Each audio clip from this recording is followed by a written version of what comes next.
Day 29 of reading the Bible every day until I finish it. We're going to be finishing out Matthew chapter 9 today. I'm going to be beginning at verse 32.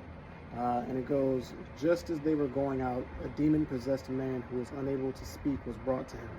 When the demon had been driven out, the man who had been mute spoke, and the crowds were amazed, saying, nothing like this has ever been seen in Israel. But the Pharisees said, he drives out demons by the ruler of demons. Jesus continued going to all the towns and villages, teaching in their synagogues, preaching the good news of the kingdom, and healing every disease and every sickness.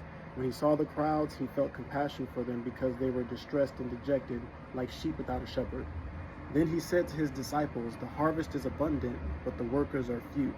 Therefore pray to the Lord of the harvest to send out workers into his harvest.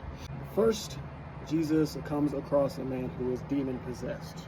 Right, and he can't talk, he's mute. He then casts the demon out of him, and the man is able to talk, and everybody is amazed, saying like, this is a miracle, obviously, that we've never seen this before.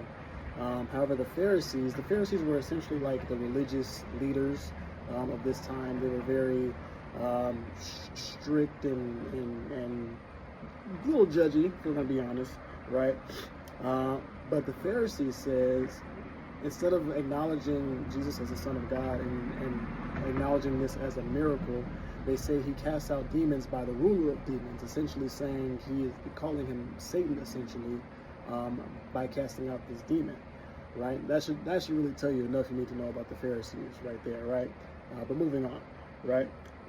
But despite that, Jesus, he continues to go around to different towns, performing all of these miracles, right? He's healing the sick, he's healing the blind, right? He's raising the dead.